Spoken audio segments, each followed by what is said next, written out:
What's going on, everybody? Anthony Cervino here at Rotowire.com, and I'm going to give you my top 7 players to buy, sell, and hold entering Fantasy Football Week 3. We're going to start with players to buy and Ja'Marr Chase. Now, Ja'Marr Chase has underperformed in the first 2 weeks of a 2004 NFL season, catching just 4 of 5 targets for 35 yards in Week 2.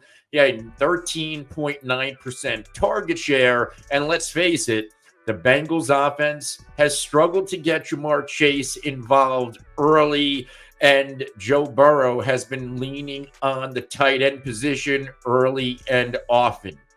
But Cincinnati's slow start, it's nothing new. That is perennial for this Joe Burrow-led offense and team overall, and they often take a few weeks to get things going.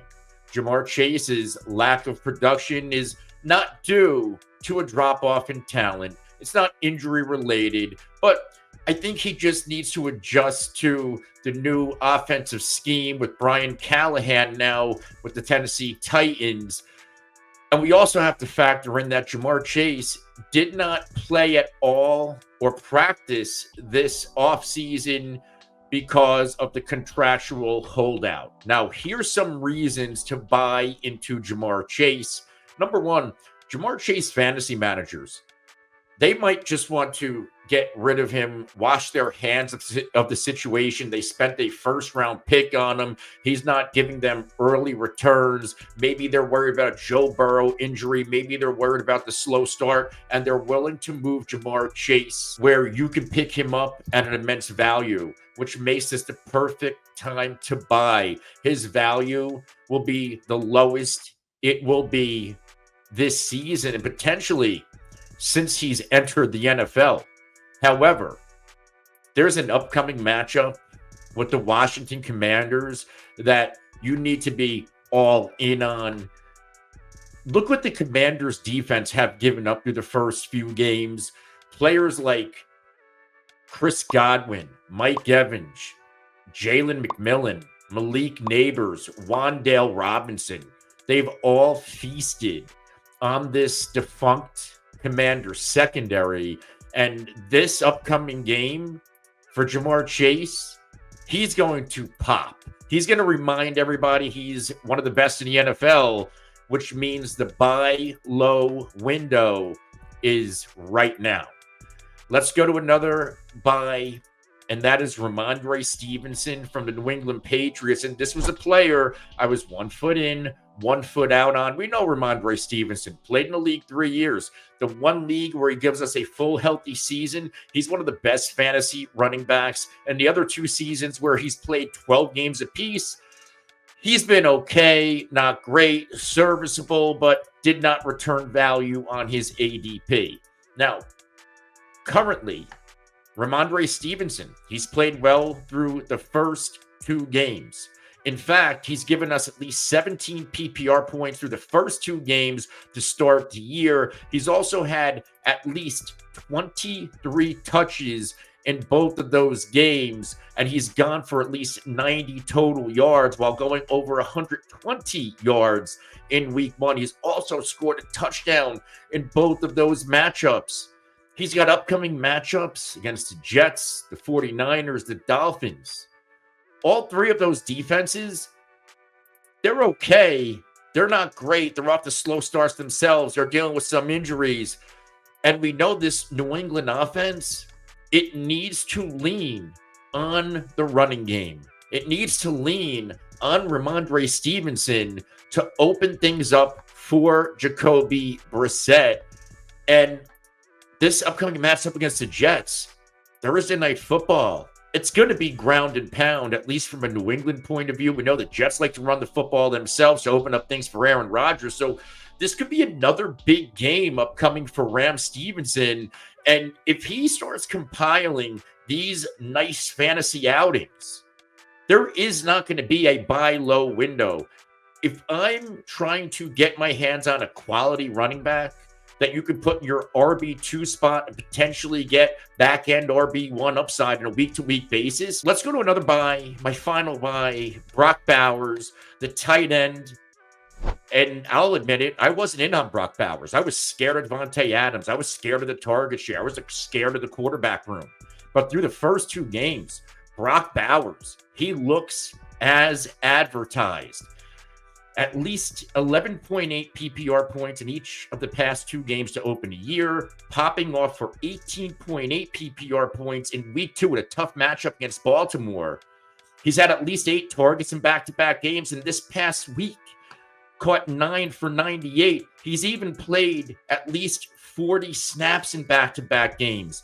And while Michael Mayer is still getting on the field with 72 snaps on a year to Brock Bowers' 81, Bowers is dominating the target share and production share at the tight end position. And we know Gardner Minshew, serviceable quarterback. I think he's a little bit downgraded away from that Steichen offense and that Steichen system. So maybe he doesn't push the ball downfield as much as Devontae Adams, even though he had a good showing against Baltimore. But all of those intermediate routes, those middle of the field openings, they're going to be funneled, as we've seen through the first 2 games, to Brock Bowers. And this is somebody, let me tell you, the tight end position, we know the top end guys, Laporta, Kelsey, even Andrews, Ferguson's hurt. Njoku's banged up. Kincaid's been invisible. You might want to solidify the tight end position on your football team. And just like I said about Rhamndre Stevenson, now's the time to buy on Brock Bowers because his upcoming matchups, Carolina, Cleveland, Denver, Pittsburgh, the Rams, the Chiefs, for the next few games, these are all defenses that are in the bottom half of the league into defending the tight ends. So these are terrific matchups. We could be looking at Brock Bowers as the tight end 1 by week 8. And now's the time to buy. Remember, if you like videos like this, hit the subscribe button, hit the like button, hit the alert icon, so you can be notified anytime we go live here at Rotowire to answer your questions and drop content just like this. Now let's get to some sells. We're going to start with Rashaad White, and took a lot of heat. I'm not the biggest Rashaad White guy. Really good pass catcher. Fantasy Football League winner last year, but this year there were some concerns I've had because of how inefficient he is as a runner. Now, White struggled through the first 2 weeks despite a nice outing in week 1, highlighted with his performance as a receiver out of the backfield. As a runner, 15 carries, 31 yards. Week 2 wasn't much better. 10 carries, 18 yards, and a little bit banged up day-to-day with a groin injury. Efficiency issues through the roof. 1.8 yards per carry in week 2. There's a concern here. And he is maintaining a significant snap share at 71%. But with this groin injury and the running inefficiencies, Bucky Irving, it's only a matter of time before he emerges in this backfield. Here's why I'm selling. The aforementioned groin, if he misses a game, which he's not expected to, or he plays with some limitations on snap count and opportunity count, Bucky Irving is going to be on the field. And we saw Bucky Irving week 1. He was terrific. And I know Bucky Irving didn't have a nice showing in week 2, but it was Detroit, really good run defense. I get it. If you are in a league and there are people who still value Rashaad White and they're living on the past of last season, he was the league winner. Of course he was. Then you might be able to sell Rashaad White high. Maybe they'll overlook the minor groin injury, but now is the time to get out from under Rashaad White. The rushing inefficiency is hard to ignore. Bucky Irving is flashing. He's hard to ignore, and he could take over a significant role on early downs. In fact, Bucky Irving saw his snap percentage increase up to 35% in week 2.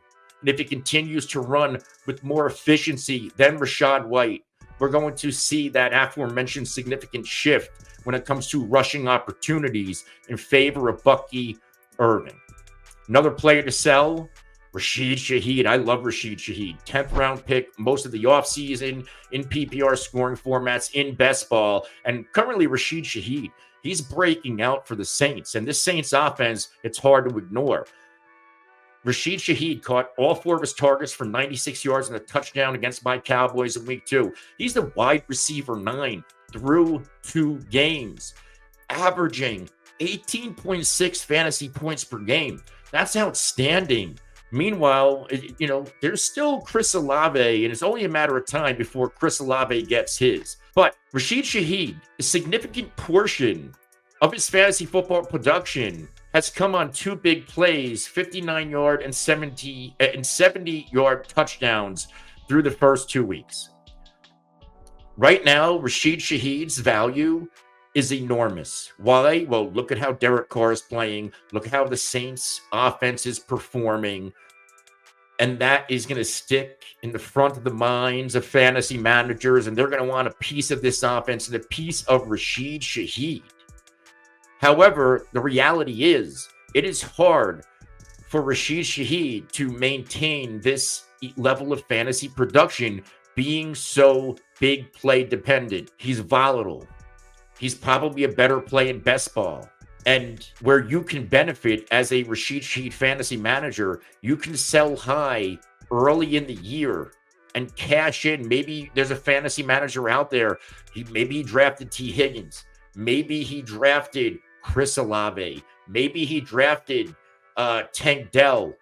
Maybe he drafted Hollywood Brown or one of these Packers receivers without Jordan Love, and they're desperate and they're willing to pay for Rashid Shaheed. You can significantly upgrade another position on your roster, like 10 end, running back, or another wide receiver by moving off Rashid Shaheed. Finally, a couple players. Don't panic. Let's hold them.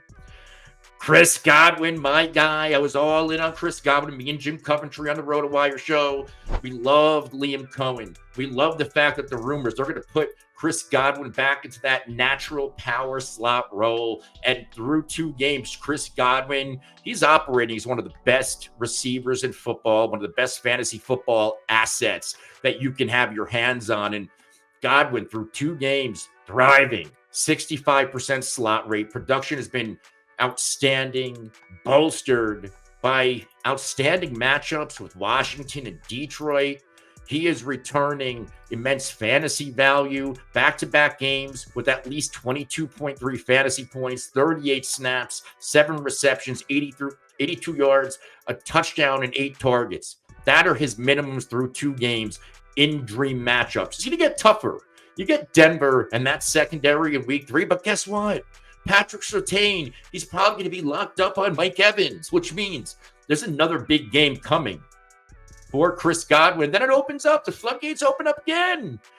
In week 4, you get Philly and another favorable matchup.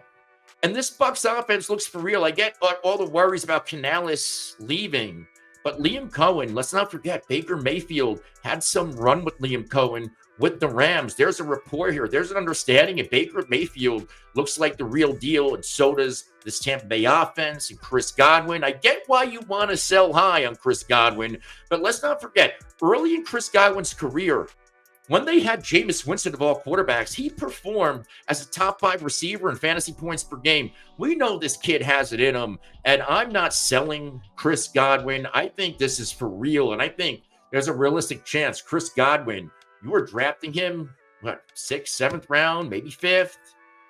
He's going to finish as a top 15 wide receiver or better. Let's wrap this up with my guy, Garret Wilson. And another year I'm in on Garret Wilson, another slow start. Let's face it, Wilson, back end of the first round ADP, has been underperforming. Just 11.1 PPR points per game through the first 2 games. Hey, Anthony, he's given us the same with Aaron Rodgers as he's given us with Zach Wilson and Tim Boyle. Things are going to get better for Garret Wilson, for Aaron Rodgers and the New York Jets. If you watched this past week against the Titans, Aaron Rodgers starting to look like Aaron Rodgers again with some of his ball placements and really what's going on upstairs. If you watch, Aaron Rodgers speak, he's starting to gain that rapport with this offense. And this past game for Garret Wilson, he had L'Jarius Sneed, one of the best shutdown corners in the NFL, and we still got 10 PPR points out of him. 11 targets in week 1, only 6 in week 2. That's probably matchup dependent. Now, in week 3, Thursday Night Football, prime time, Aaron Rodgers remembers what happened 2 weeks ago in week 1 in San Francisco, embarrassed on prime time. Now, you get Thursday Night Football. You get the New England Patriots, and this is a defense that we know Aaron Rodgers can't wait to shred. And I think this could be a potential coming out party for Garret Wilson. The quarterback's there. Let's remember why we bought into Garret Wilson. He has an immense talent, the immense skill set. He's been able to be a high-floor PPR player with bad quarterback play.